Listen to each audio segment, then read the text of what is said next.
pastor Elvis, no domingo, esteve aqui e ministrou a primeira ministração sobre os 10 propósitos, se não me engano, para ganhar almas, algo mais ou menos assim. Hoje também o culto, até pela própria Santa Ceia, vai ser um culto que vai falar muito disso, porque hoje a palavra que nós vamos falar aqui é a obra monumental de Cristo lá na cruz do Calvário, que por sinal está aqui o Santa Ceia, que vai ser muito importante a gente meditar na palavra de Deus. Queridos, eu queria, antes de começar aqui, ler aqui 2 versículos com os irmãos. Eu espero ser breve, e eu queria ler 2 versículos com os irmãos, com a igreja, que eu acho muito importante para a gente entender a mensagem da cruz. O primeiro versículo está em João, capítulo 16.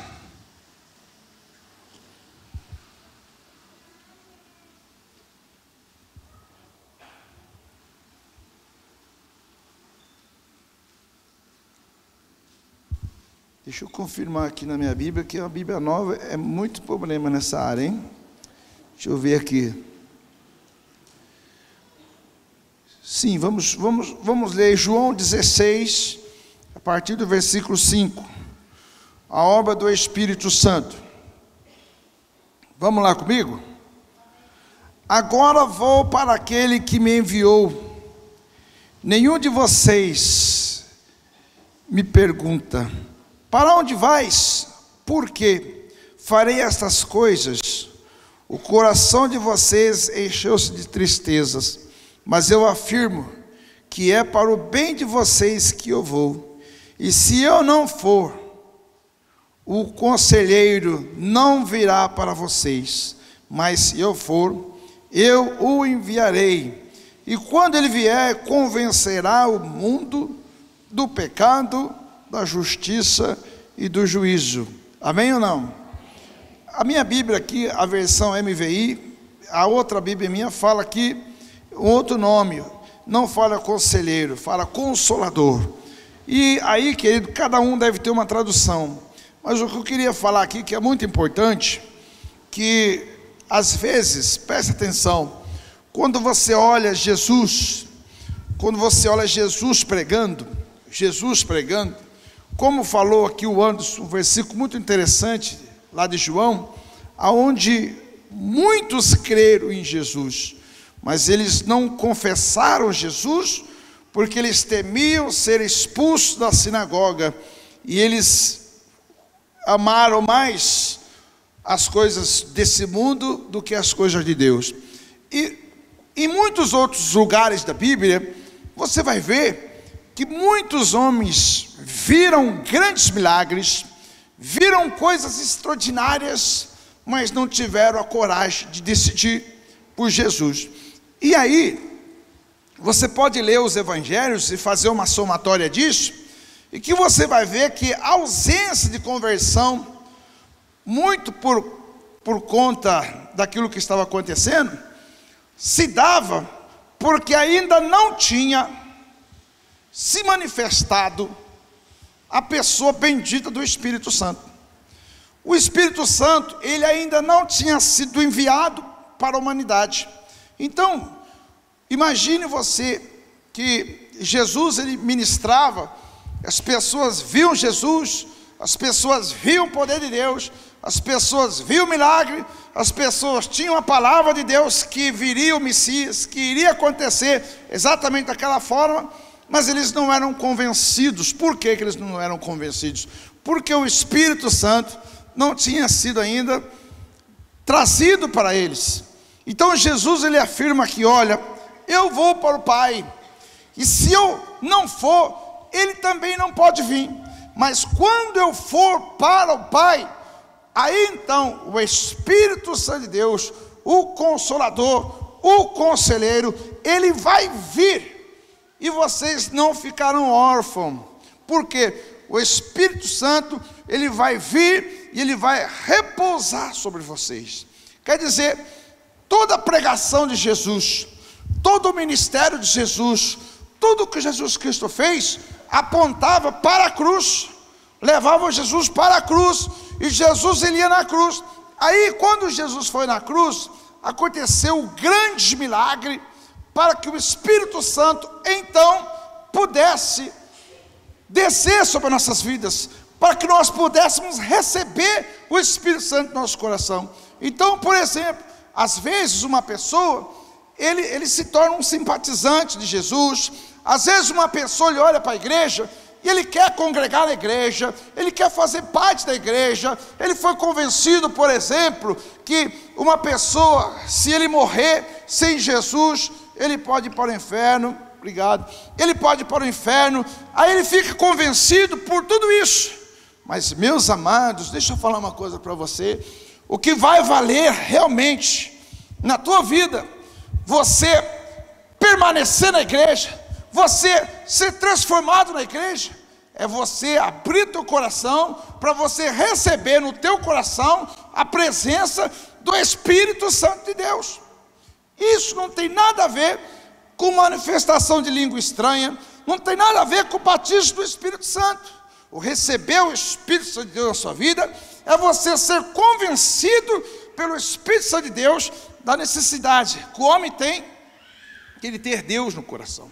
Ou seja, toda a obra de Jesus, toda a caminhada de Jesus apontava para onde? Para a cruz. Por quê? Era lá na cruz. Obrigado, Abel.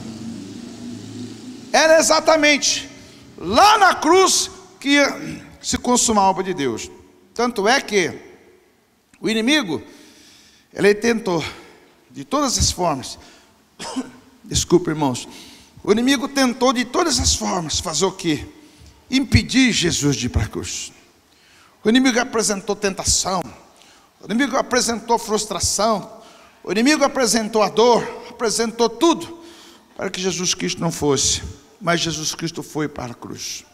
Agora, querido, o que a cruz tem a ver comigo? Olha, é interessante que uma pessoa, ele só nasce no Espírito Santo se ele tomar a decisão de ir para a cruz junto com Jesus. Uma pessoa só nasce pelo Espírito Santo se ele tomar a decisão de ir com Jesus para a cruz do Calvário. Agora, você pode estar perguntando: pastor, como assim? Jesus, ele foi para a cruz, pagou o preço, derrotou o mundo, derrotou o diabo, derrotou a carne, derrotou a morte, derrotou o inferno. E agora? Agora eu estou livre. A Bíblia nos ensina, e vamos falar um pouco sobre isso nessa noite, que a dor,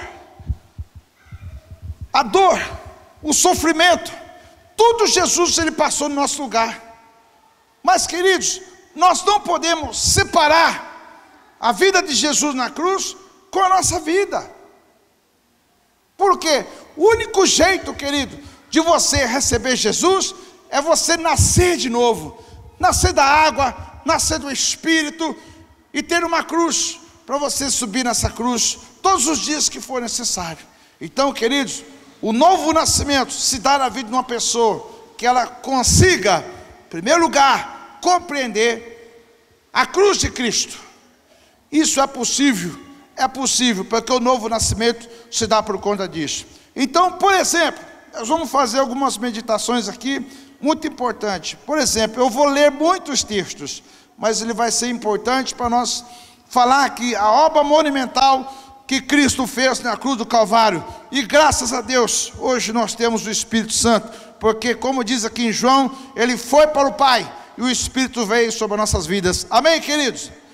Vamos lá comigo, 1 Coríntios, Carta do Apóstolo Paulo, 1 Coríntios capítulo 1. Carta do Apóstolo Paulo aos Coríntios, capítulo 1.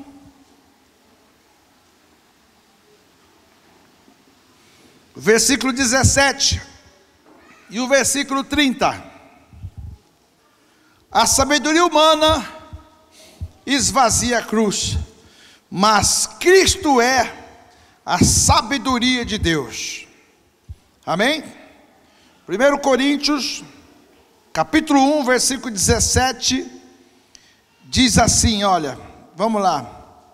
1 Coríntios, capítulo 1, 17, diz assim, olha, apóstolo Paulo dizendo: pois Cristo não me enviou para batizar, mas para pregar o evangelho, não porém com palavras de sabedoria humana, mas para que a cruz de Cristo não seja esvaziada.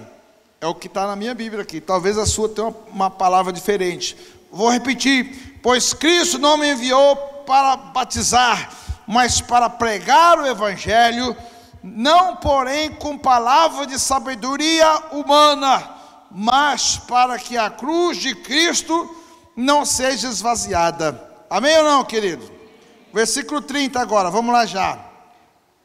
É, porém, por iniciativa dele, que vocês estão em Cristo Jesus, o qual se tornou sabedoria de Deus para nós, isto é, justiça, santidade e redenção.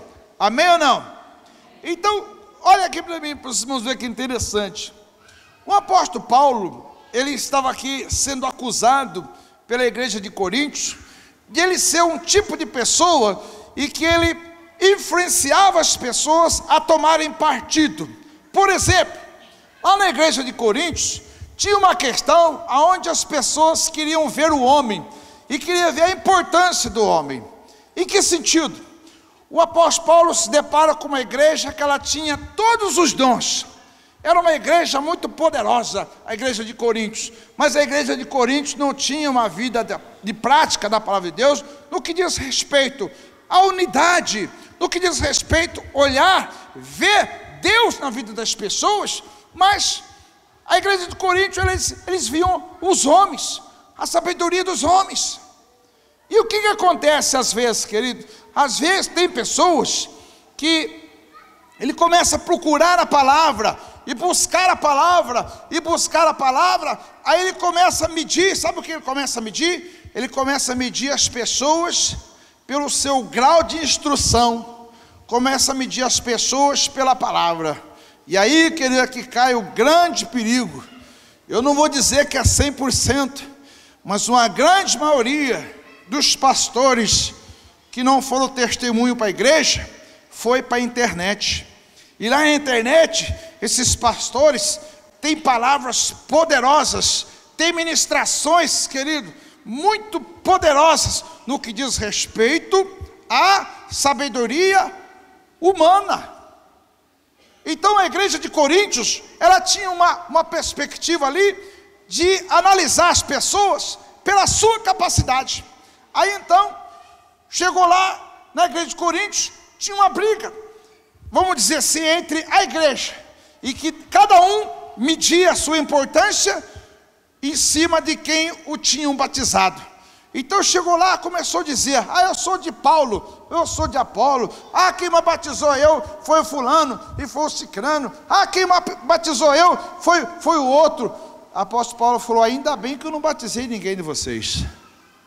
Aí então o apóstolo Paulo vai ensinar uma coisa, querido, que primeira coisa que a gente tem que aprender, meus irmãos, toda a sabedoria, ela vem de Deus, ela vem pela convicção da cruz. Então o que acontece?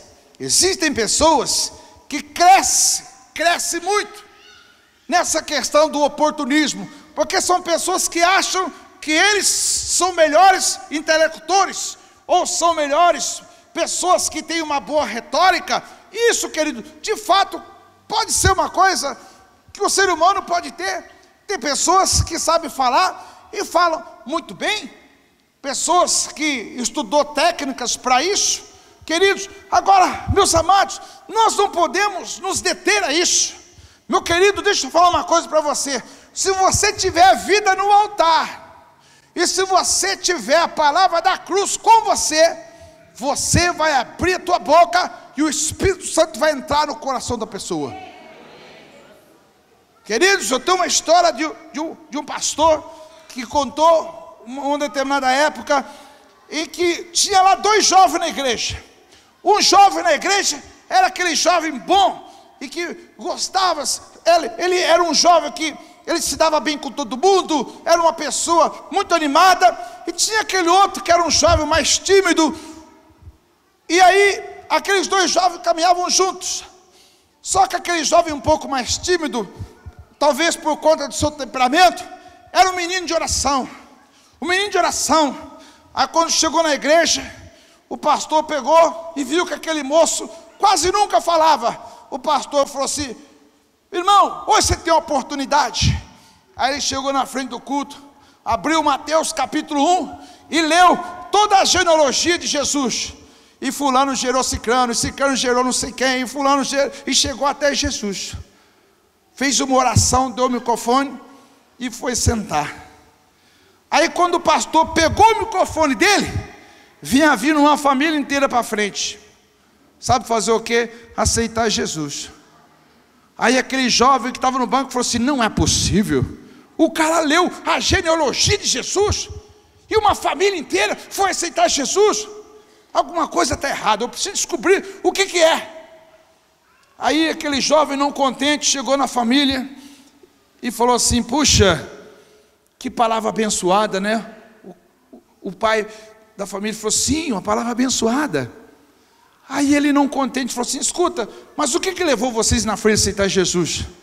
Aí o homem pegou e falou assim: o irmãozinho chegou lá, começou a ler, e fulano gerou fulano, e Cicrano gerou Beltrano, e começou a falar. Eu pensei comigo: Deus salvou todo mundo, vai salvar eu também. E aceitou Jesus. Qual a palavra que foi? Palavra de sabedoria da cruz. Pode aplaudir ele, pode aplaudir Jesus. Agora, é muito importante, o apóstolo Paulo está falando aqui: meu querido, sabe o que você tem que ter? Vida no altar, oração, testemunho, e não se preocupa com o resto. Não se preocupa. Você vai, ao invés de falar Jesus, você pode falar Genésio, não tem problema, querido. O cara aceita Jesus por nome de Genésio mesmo. E depois que ele vai saber que o Genésio era Jesus. Você sabe, querido, que às vezes isso é só uma brincadeira. Ó, depois você tira esse negócio da gravação, hein, Arthur? Senão os caras vão colocar na internet. Deixa eu te falar uma coisa para você. Nós precisamos ter um compromisso. Qual o compromisso? Vida no altar junto com Jesus. Confiança. Queridos, eu tenho muito testemunho, não posso me deter neles. Vamos lá, 1 Coríntios ainda, agora no capítulo 23, desculpa, o versículo 23 e o versículo 25. 1 Coríntios, versículo 23 diz assim: nós, porém, pregamos Cristo crucificado, o qual de fato é escândalo para os judeus e loucura para os gentios. Versículo 24: mas para os que foram chamados, tanto judeus como gregos, Cristo é o poder de Deus e a sabedoria de Deus. Amém ou não? Porque a loucura de Deus é mais sábia do que a sabedoria humana, e a fraqueza de Deus é mais forte do que a força do homem. Amém ou não? Amém. Então, o Evangelho se constitui. De qual forma o Evangelho se constitui, então? Como nós poderíamos, nessa noite, definir a palavra da cruz, que o apóstolo Paulo fala aqui? Poder. Poder de Deus. Poder de Deus. Poder para fazer o quê? Poder para curar. Poder para transformar. Olha, eu não lembro quem, mas deu testemunho essa semana aqui para a pastora, que a pastora vem e ela falou aqui no culto outro dia, que abre-se tantas farmácias, porque o povo não perdeu o hábito de orar, e não ora mais, por nada. Qualquer dor de cabeça agora farmácia, qualquer dor farmácia, se tornou um círculo vicioso na vida do cristão. Aí alguém deu testemunho para a pastora que a pessoa, ela estava queimando de dor de cabeça ou alguma coisa nesse sentido. Ela pegou a palavra da pastora e falou assim: quer saber? Eu vou orar a Deus e mandar isso embora. Orou a Deus, mandou embora e veio para o culto sem dor, sem nada. A pessoa é uma pessoa leiga, mas ela entendeu na palavra da pastora aqui que o Evangelho é poder de Deus. Então, queridos, nós precisamos entender isso. Queridos, deixa eu falar uma coisa para você. Você não tem a responsabilidade de convencer ninguém. Você tem a responsabilidade de acreditar só. Quem convence é o Espírito Santo. E Ele está aqui hoje sobre a nossa vida, porque Jesus consumou a obra da cruz do Calvário. Então essa é a palavra de poder. E Deus vai transformar. E não tem como. Não tem como. Se Deus quiser, querido, você com a sua fé em Deus, e colocar aí a sua família diante de Deus, não tem para ninguém. Ninguém vai aguentar, ninguém vai suportar isso. Vamos lá, um outro item. Todo o verdadeiro começo está na cruz do Calvário. João, capítulo 12. Vamos lá comigo, João, capítulo 12. João, capítulo 12, versículo 23 ao 25. João 12, versículo 23 ao 25. Jesus respondeu: chegou a hora de ser glorificado o Filho do Homem. Digo verdadeiramente que se o grão de trigo não cair na terra e não morrer, continuará ele só, mas se morrer, dará muitos frutos. Aquele que ama a sua vida, perdê-la-á, ao passo que aquele que odeia a sua vida neste mundo, a conservará para a vida eterna. Amém ou não, querido? Então, olha para você ver, o que é prioridade para você aqui? É importante isso. O que é prioridade aqui para você? Jesus está dizendo, chegou a hora do Filho ser glorificado. Aí ele vem dizendo que o grão de trigo, se ele não morrer e cair no chão, ele não produz fruto. Mas se ele morrer ao cair na terra, ele vai produzir fruto. Aí ele vai dizendo aqui, muito importante, o versículo 25: aquele que ama a sua vida, perdê-la-á, ao passo que aquele que odeia a sua vida neste mundo, a conservará para a vida eterna. Aquele que odeia a sua vida neste mundo, odeia a sua vida neste mundo. Por quê, querido? Tiago fala, aquele que é amigo do mundo é inimigo de Deus. Aquele que está no mundo, o amor de Deus não está nele. Não tem como isso. Agora, querido, como que é possível isso? Deixa eu falar, não é possível por nenhuma via que não seja a via do novo nascimento através da cruz de Cristo. Então você precisa entender que a cruz é o começo. Foi o começo para Jesus e deve ser o começo para nós. Agora, por que eu estou falando isso aqui? Você sabe por quê? Porque muitas pessoas veem a cruz como se fosse o fim de tudo. Não, a cruz é o começo. Vai pelo caminho da cruz e que você vai ser abençoado. Vamos outra lá. A cruz é o único lugar onde se pode obedecer com verdadeira submissão. Filipenses, capítulo 2, versículo 8. Vamos lá comigo. Filipenses, capítulo 2, versículo 8. A cruz é o único lugar onde pode obedecer com verdadeira submissão. Filipenses, capítulo 2, versículo 8. E que diz assim, Filipenses 2:8: e sendo encontrado em forma humana, humilhou-se a si mesmo, e foi obediente até a morte, e morte de cruz. Amém ou não? O texto é muito importante, fala assim, ó, e sendo encontrado na forma humana, o que Jesus Cristo fez? Ele foi obediente, e obediente até a morte de cruz. Então nós precisamos entender, querido, que a verdadeira obediência, presta atenção, a verdadeira obediência não está no fato, por exemplo, de eu falar assim para você, ó, por exemplo, ó, eu vou pôr esse copo d'água aqui, e eu não quero que ninguém pegue aquele copo d'água, tá certo? É uma palavra lançada. Aí, a obediência para não pegar o copo d'água só vai existir se houver uma submissão, um reconhecimento na autoridade. senão não vai acontecer. Por quê? Aquilo que é proibido, presta atenção, aquilo que é proibido se torna um atrativo muito maior ainda. Muito maior ainda. Queridos, eu não sei se vocês lembram, lá no Silvio Santos tinha uma pegadinha que eles colocavam um lugar assim e falavam assim, ó, não olhe. A pessoa passava ali e ficava assim pensando, não olhe. E o cara com um balde d'água lá dentro. Não olhe. Aí o camarada ia lá e tum a cabeça para dentro.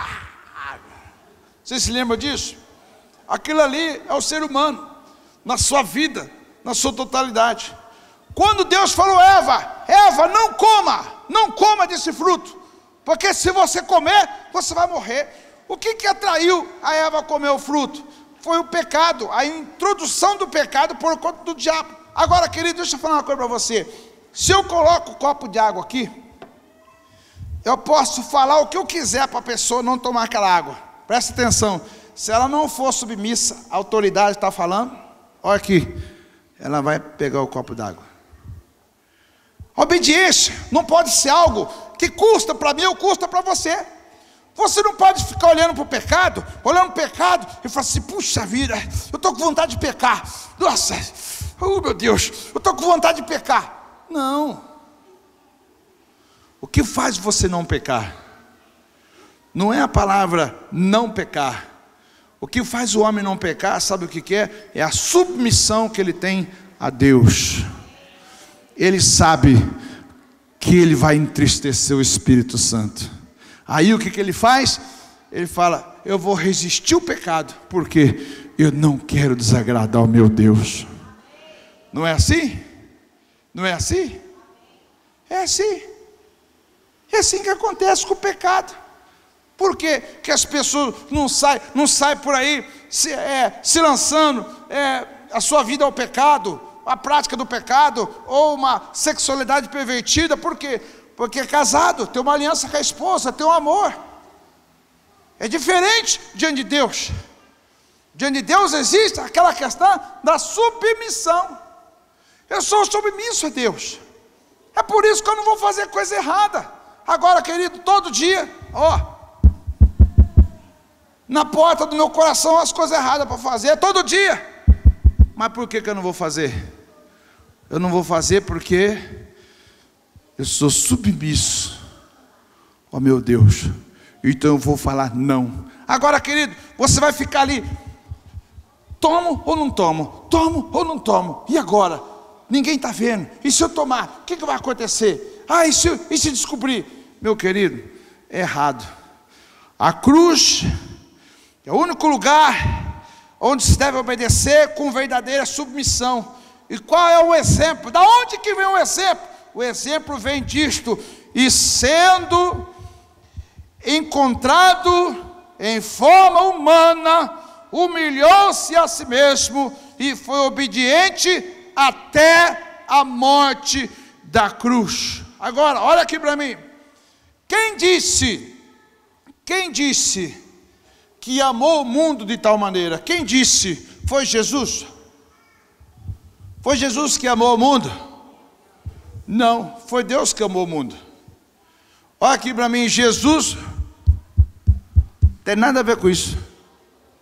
No que diz respeito à submissão à autoridade. O que Jesus Cristo fez? Ele foi na cruz por submissão a Deus. Ele foi na cruz por submissão a Deus. Quando Jesus chega ali, ele fala assim: Pai, se for possível, afasta de mim esse cálice. Alguém muitas vezes entende essa palavra como se fosse uma rejeição da parte de Jesus. Poderia-se dizer momentaneamente, mas, querido, por quê? A Bíblia é clara, fala assim, porque Deus amou o mundo. Agora, Jesus era Deus, estava com Deus, mas ele estava aqui, indo para a cruz, ele não era Deus. Quando Jesus foi para a cruz, ele era homem. O texto diz isso, forma humana, mas ele obedeceu por conta da submissão. Então, por exemplo, aí às vezes, na igreja, se faz alguma coisa, se acerta alguma coisa, E a palavra obediência, às vezes, é pesado para algumas pessoas. E às vezes a pessoa quer fazer, mas ela quer fazer do jeito dele. Não quer fazer do jeito que o pastor falou. Tem pessoas que têm a coragem de ligar para mim e pedir para mim, como é que eu faço? Eu falo para ele e ele faz diferente. É impressionante. Por que isso? Não tem submissão. Se coloca como obediente, mas não tem submissão.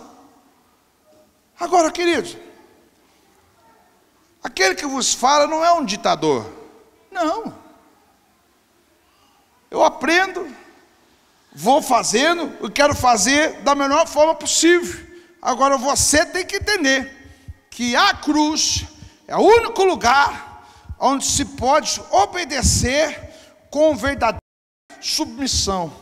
Então, se você, querido, experimentar a cruz junto com Jesus, aí você vai ver que vale a pena você obedecer, mas com submissão. Vamos continuar, querido? Vou brecar esse relógio aqui. Vamos continuar. Hebreus capítulo 12, versículo 2. Que fala o texto aí? Hebreus 12, 2.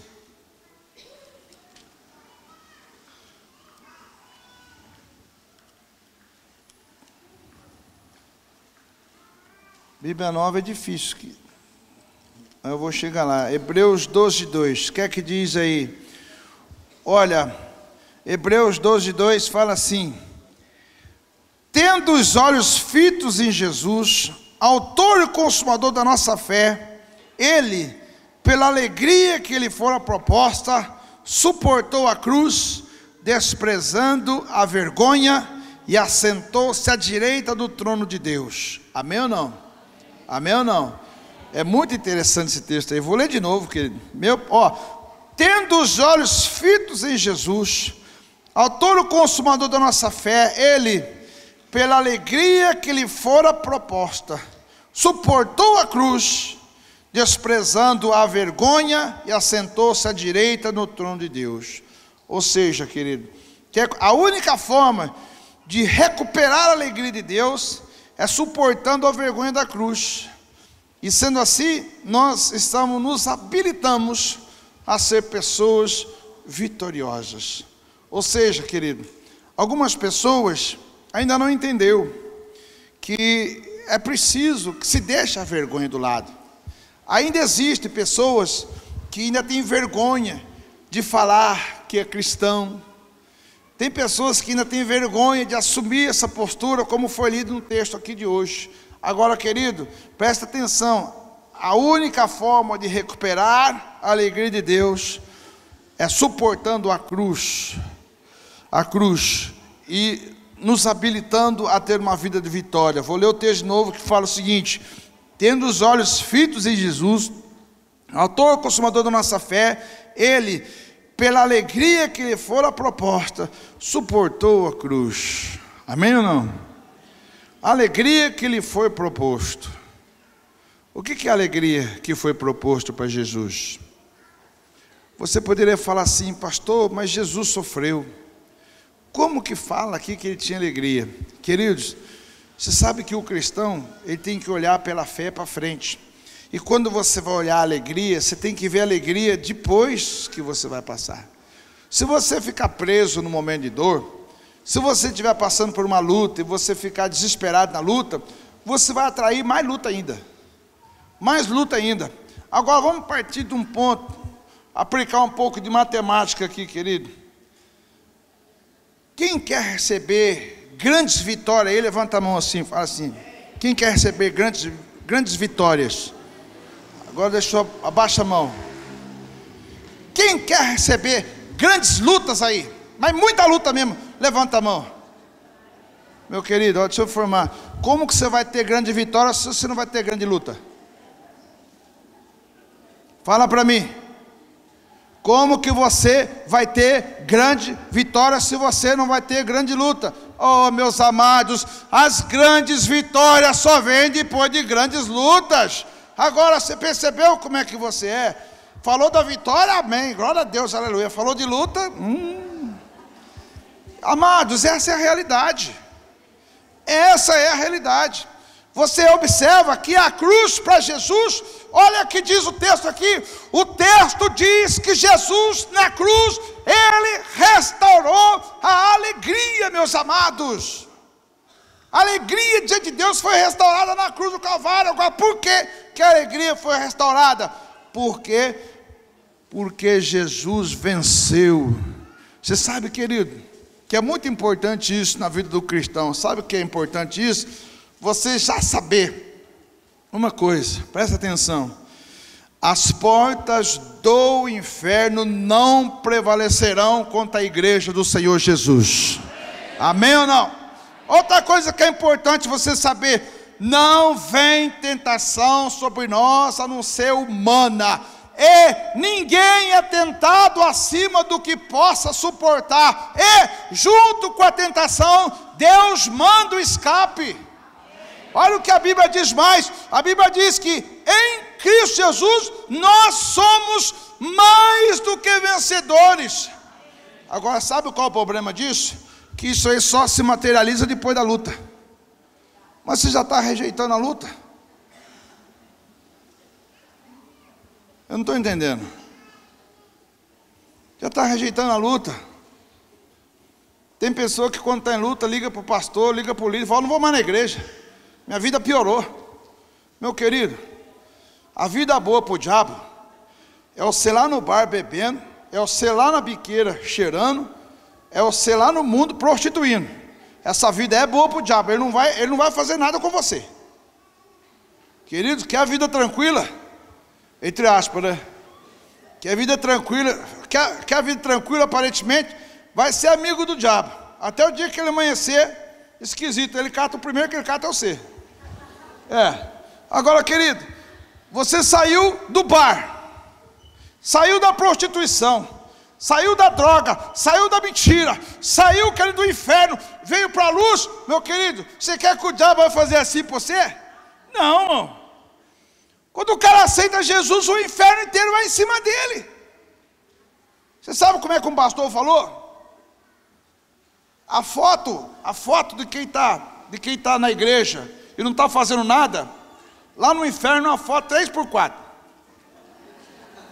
Quem está na igreja não está fazendo nada, ele tem uma fotinho 3x4 lá no inferno. Agora, quando o crente começa a fazer, a foto dele já é um outdoor. Procura-se, vivo ou morto. É assim que funciona. Ô Luísa, pega ela aí. Está falando comigo. Aqui, minha neta. Deixa eu falar uma coisa para você, meu amado. Lá no inferno, se você não está fazendo nada, tem uma fotinho 3x4. Ah, vou fazer o Casa de Paz. Meu querido, tem um outdoor lá de 20 metros por 40, com a sua foto lá, escrito assim, em língua satânica: procura-se vivo ou morto. Tem um monte de diabo essa noite, sabe fazendo o quê? Amolando a foice, para pegar você amanhã cedo. A hora que você levantar, você passar perto da pia, o copão de café, você pega ele naturalmente e tá. Aí o diabo fala: ah, peguei você. Você estava em jejum. É assim que ele faz, não é ou não? Querido, você pega uma coisa para comer, você nunca lembra quando está na mão, só lembra depois que engoliu. Quem já quebrou o jejum aqui? Aquele bolinho de chuva que a minha esposa faz, eu chego todo feliz ali, pego o bolinho, como um bolinho. É impressionante, comeu um, o diabo fala assim: aê, pastorzão. Querido, é impressionante. Ele não lembra a hora que a gente está com... Não, ele lembra depois, se engoliu. E não adianta botar o dedo na garganta, que já foi, filho, já quebrou. Deixa eu falar uma coisa para você. A cruz não é o fim, a cruz é o começo. Agora, qual a alegria? Alegria. Irmão, não, vocês precisam ouvir o apóstolo Paulo. Irmão, vocês têm que ouvir o apóstolo Paulo. O apóstolo Paulo, ele fala assim: olha, orei uma vez a Deus, orei 2 vezes a Deus, orei 3 vezes a Deus, e Ele me respondeu.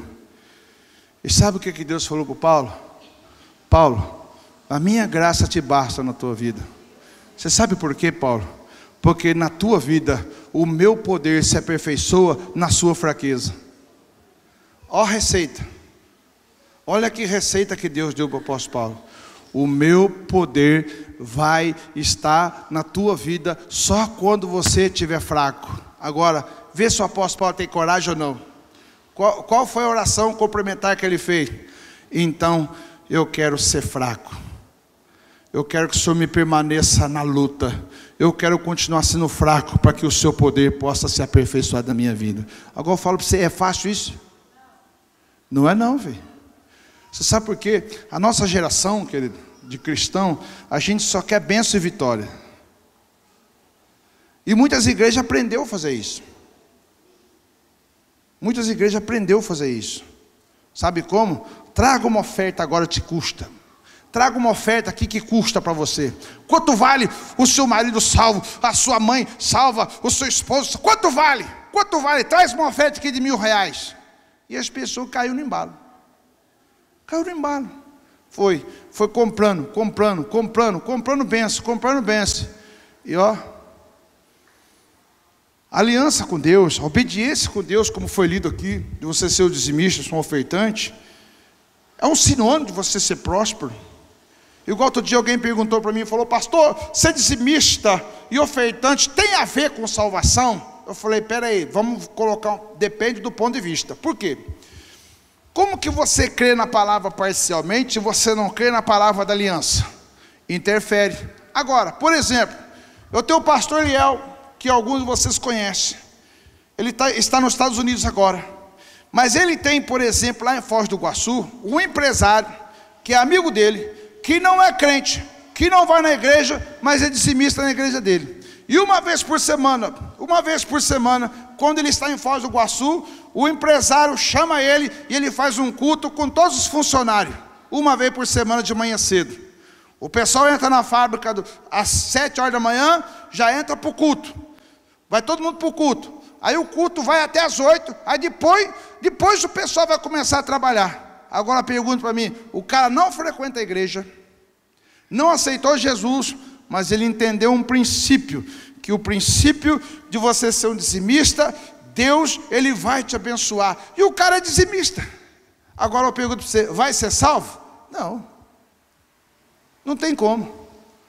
Agora, como é que um cristão que se diz que tem uma aliança com Deus, que tem Deus na vida, e não acredita na palavra da aliança, da fidelidade, aí interfere. Por quê? Porque tem um monte de pessoas que ele começa a ler a Bíblia, e vai, isso não, arranca a folha, joga fora. Aí chega lá no outro, não, isso não, joga fora. Aí daqui a pouco vem para a igreja com 3 páginas na Bíblia. 3 páginas. Por quê, querido? Olha aqui para mim, você sabe o que dá autenticidade na Bíblia? Você sabe o que dá autenticidade na Bíblia? São 66 livros. 2.000 anos de história.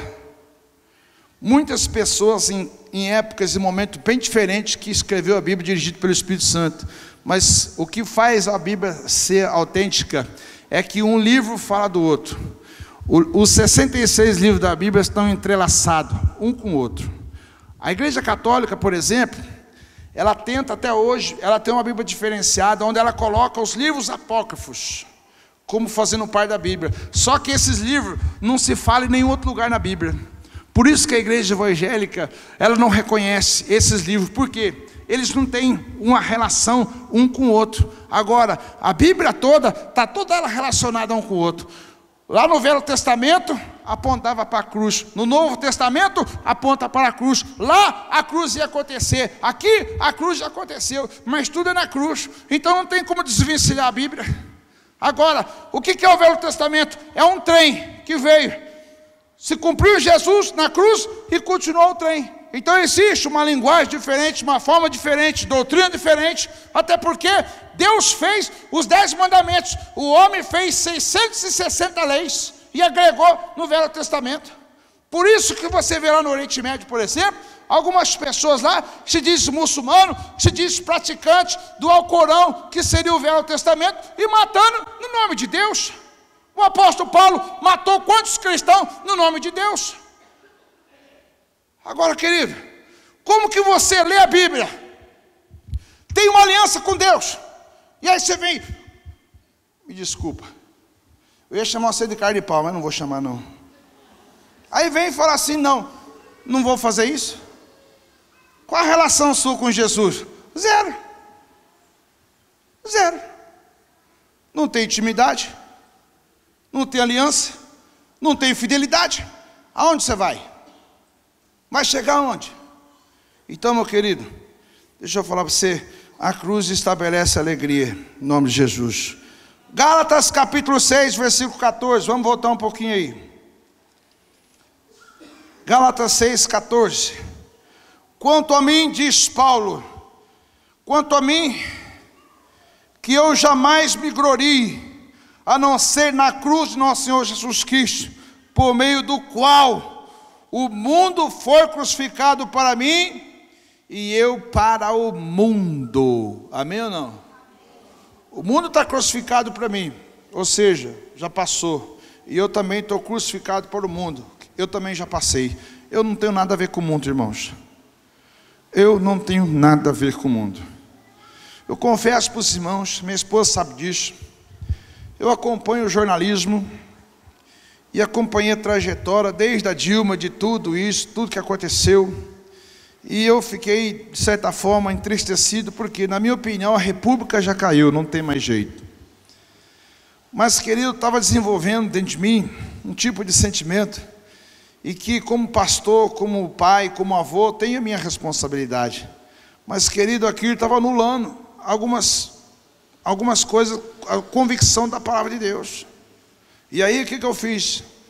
Eu confesso para os irmãos, depois do EDD, a minha primeira oração, eu me coloquei de joelho diante de Deus, e falei, Deus, antes que o Senhor respondesse a oração de Elias com fogo, o Senhor pediu para ele restaurar o altar. E eu quero restaurar o altar da minha vida.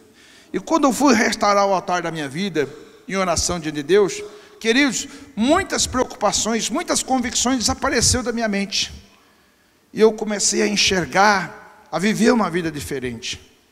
Você sabe por quê, querido? O grande desafio nosso, como homem de Deus, como pastores, como líder, é nós participarmos do que nós participamos, como foi o final de semana, mas mudar a nossa vida.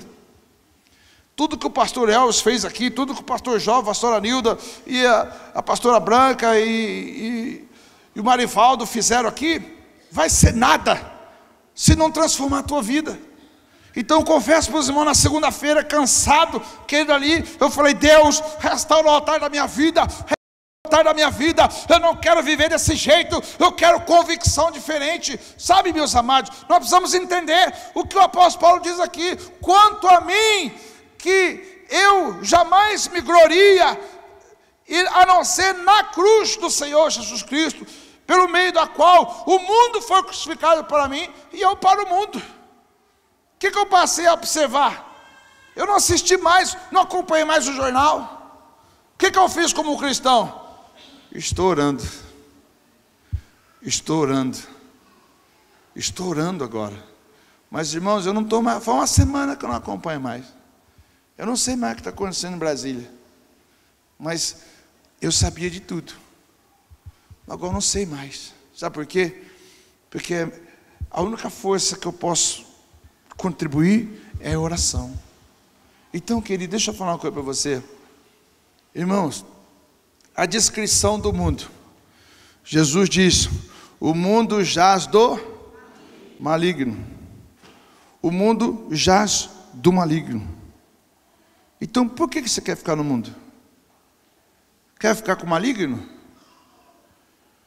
Irmão, tudo vem e tudo vai. Tudo vai passar. Não tem como. Então, querido, como foi falado aqui, e nós falamos aqui na terça-feira, o pastor Elvis estava aqui no domingo, e aí ele compartilhou comigo. O filho dele ligou para ele e falou assim, pai, o senhor está fora da igreja no domingo, dia dos pais. O senhor não estava em casa para me dar um abraço no senhor hoje. O senhor não vai estar no culto da igreja hoje, pai. Por que o senhor fez isso comigo? O filho do pastor Elvis ligou para ele. O pastor Elvis retornou a ligação dizendo assim para o filho: filho, todos os dias é dia dos pais. Na terça-feira eu vou estar aí com você e a gente vai ficar junto, você vai poder abraçar, nós vamos passar o dia da terça-feira junto, filho. Terça-feira eu estou com você. Aí o pastor virou para mim e falou assim: sabe, pastor Roberto, tem uma coisa importante aqui, ó. Isso que eu estou fazendo aqui em Mogi são coisas que eu vou levar para o céu. O meu filho vai entender isso um dia. Eu deixei a igreja, deixei minha família, estou aqui com vocês porque o que eu estou fazendo aqui, eu vou receber de Deus, glória a Deus. Sabe, querido, nós precisamos entender nisso. Agora, querido, é óbvio, todo mundo quer o melhor. Nós queremos uma boa casa, você tem o seu direito. Você quer um bom carro, você tem o seu direito. Mas até que ponto isso aí vai comprometer a sua vida com Deus? Até que ponto, querido, você vai correr atrás de coisas, querido, e vai deixar o reino de Deus para trás? Queridos, nós precisamos alinhar nossa vida, entender o que foi ministrado aqui. Se você cuidar das coisas de Deus, Ele vai cuidar das suas, meus amados. É muito importante isso. O empresário, ou o profissional liberal, ou a pessoa que trabalha numa empresa, você tem que entender isso. Busca as coisas de Deus com muito ímpeto, porque Deus vai fazer isso para você. Ele vai fazer isso para você, meu amado. Eu posso dar testemunho aqui de que isso aconteceu na minha vida. Quantas vezes Deus falou comigo assim nas madrugadas: filho, cuida da minha igreja que eu cuido da sua vida. Foi assim que eu me tornei um empresário. Sabe como? Deus dizendo: cuida da minha igreja que eu cuido da sua vida. Meus amados, em nome de Jesus, o mundo não pode nos prender. Amém? Queridos, Atos, capítulo 2, versículo 36 ao 40. Atos, capítulo 2, versículo 36 ao 40. Atos 2, 36, 40. Está comigo aí? Portanto, que todo Israel fique certo disto: este Jesus, a quem vocês crucificaram, Deus os fez Senhor e Cristo. Quando ouviram isso, ficaram aflitos em seus corações e perguntaram a Pedro e aos outros apóstolos: irmãos, o que faremos? Pedro respondeu: arrependam-se e cada um de vocês sejam batizados em nome de Jesus Cristo para perdão dos seus pecados, e receberão o dom do Espírito Santo, pois a promessa é para vocês, para os seus filhos e para todos os que estão de longe, e para todos quanto o Senhor nosso Deus os chamar. Com muitas outras palavras os advertia e e com muitas outras palavras os advertia e insistia com eles: salvem-se dessa geração corrompida. Amém ou não? Você sabe o que significa isso aí, querido? É muito importante você aprender aqui que a cruz é um lugar onde o amor é aprovado. A cruz é onde o amor é aprovado. Por isso, querido, quando a gente recebe a mensagem da cruz, nós temos que abrir nosso coração. Então ali, aquela palavra era falada para aquelas pessoas. E o que aquelas pessoas fizeram? Aquelas pessoas se apresentou diante de Pedro e falou assim: o que nós faremos? O que nós faremos? Aí ele disse: olha, arrependam-se e sejam batizados. Então aqui nós percebemos que a cruz de Cristo, querido, ela prova o nosso amor para conosco. Vamos ler o texto de Romanos 5:8 agora. Vamos um pouquinho para frente para encerrar. Romanos 5:8.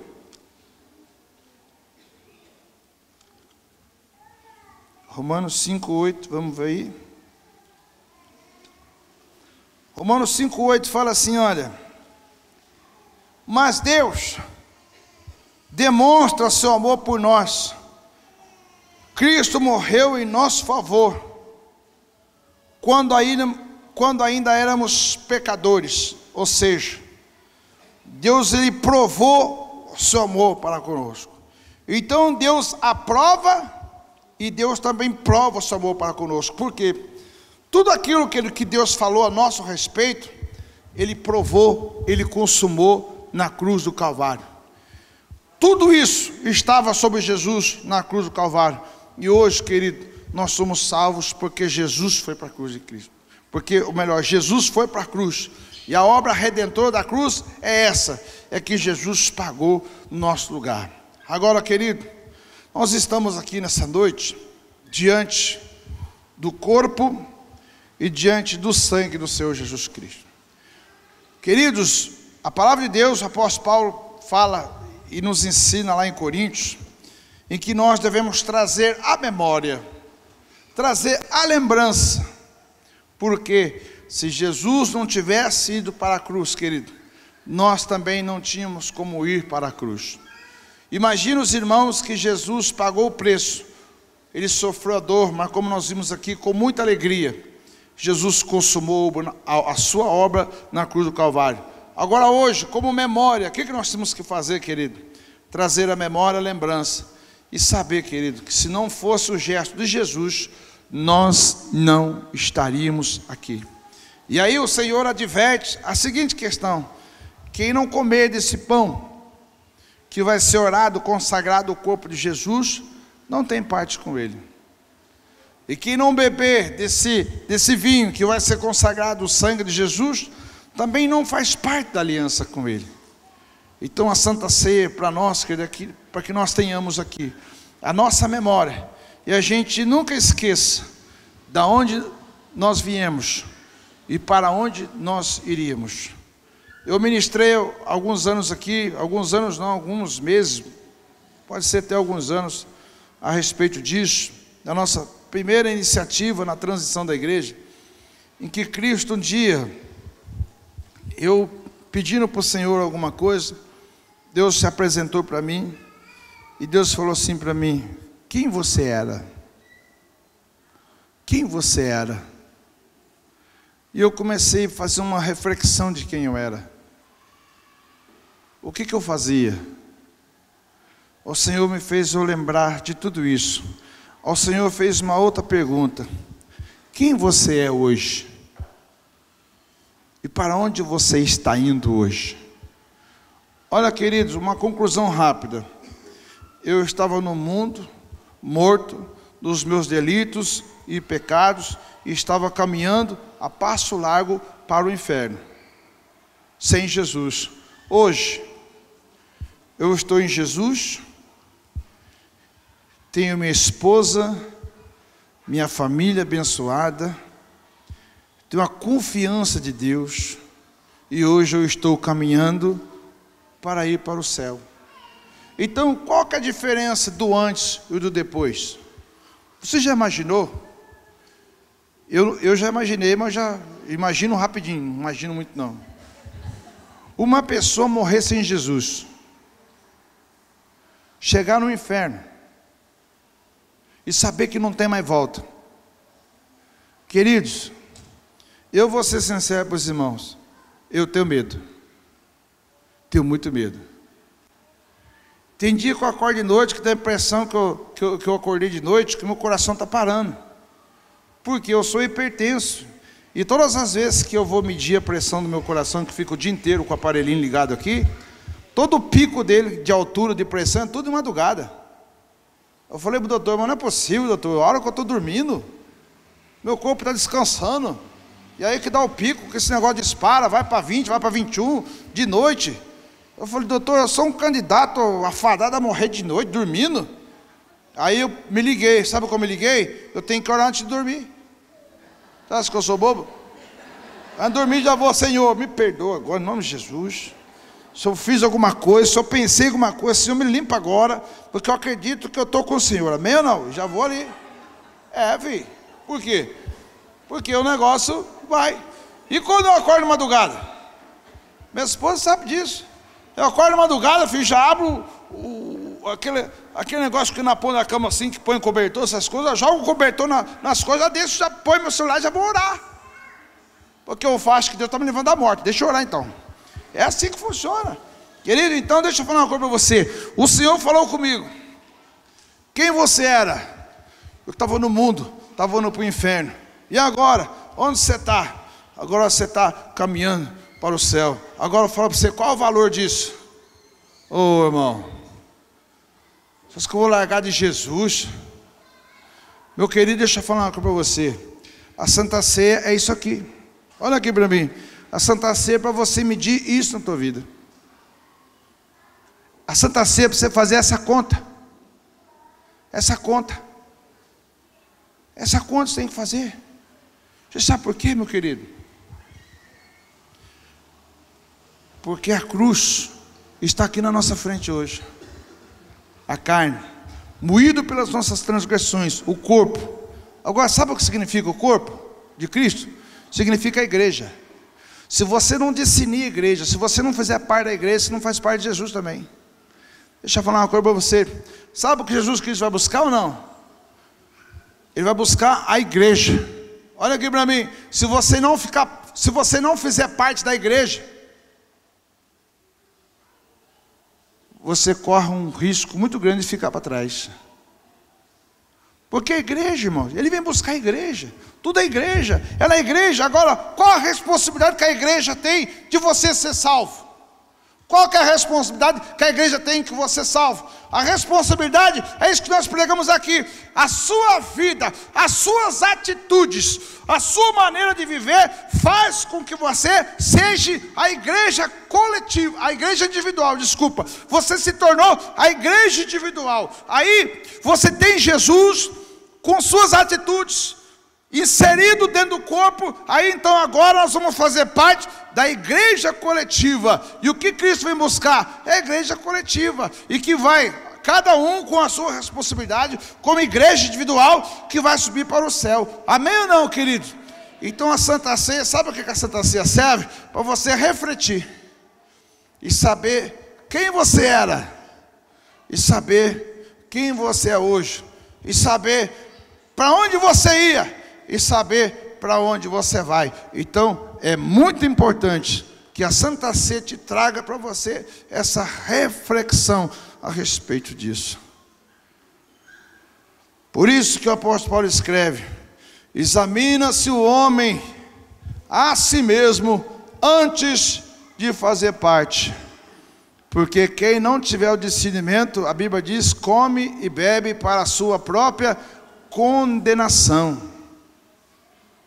Agora, aquele que examinou a tua vida, viu a necessidade que tem por Jesus, decidiu pedir perdão, aí então ele tem parte com o Senhor. Então, querido, o que está aqui na nossa frente hoje é nada mais, nada menos do que a cruz, a morte e ressurreição de Jesus Cristo. E aí, o que você faz para participar disso aqui? Queridos, é muito importante que eu ensine isso aqui para vocês. Olha, a Santa Ceia não é minha. Aí alguém diz assim: pastor, mas lá na igreja, lá que nós éramos, para participar da Santa Ceia tem que ser batizado. Irmãos, quanta gente batizado que não valia o feijão que comia, e tomava a Santa Ceia porque era batizado. Eu pergunto para você: o ladrão da cruz desceu, batizou primeiro para depois ser salvo? Meu amado, deixa eu falar uma coisa para você. O batismo, você é inserido na igreja, você teve a oportunidade de ser inserido. Agora, querido, a Santa Ceia não depende do batismo. O batismo não é nenhuma garantia para você, se você não tiver compromisso com Deus. Então, se você tiver o compromisso com Deus, se você nasceu de novo, se você tem uma vida no altar com Jesus Cristo, então ora a Deus, para saber se você vai fazer parte ou não. Agora, deixa eu explicar. Se você pegar indignamente, não discernindo o corpo do Senhor, você come para a sua própria condenação. Então, querido, qual é o valor disso aqui para mim, querido? Meu querido, o desejo é que todos comam, mas eu não tenho nada a ver com isso. Eu não tenho nada a ver com isso, porque a Santa Ceia não é minha. Eu vejo a aparência, Deus vê o coração. Então, meu querido, se você vai viver, se você vai morrer, se você vai para o céu, vai para o inferno, é você e Deus. Eu não tenho nada a ver com isso. Agora, o que eu tenho hoje aqui, o compromisso, é de instruir você, que essa Santa Ceia é uma reflexão do que Cristo significa, do que Ele fez, onde você pode ir e o que você pode fazer. Agora, isso vai depender de você, absolutamente. Por isso, meu querido, o momento é o momento de você orar, pedir perdão pelo Senhor, pelos seus pecados, com o irmão, se você tem alguma coisa contra, para a esposa, se você tem alguma coisa contra, para o pastor, se você tem alguma coisa contra. De repente você falou mal do pastor, mas deixa eu falar, se você vir pedir perdão para mim, você vai ter que falar por que é, tá bom? Não adianta vir, pastor, me perdoa. Eu falo, não, o que você fez? Não, é uma coisa, pastor, não, fala para mim, o que você falou de mim? Brincadeira. Tem que pedir perdão antes de fazer parte. Então eu quero orar com você agora.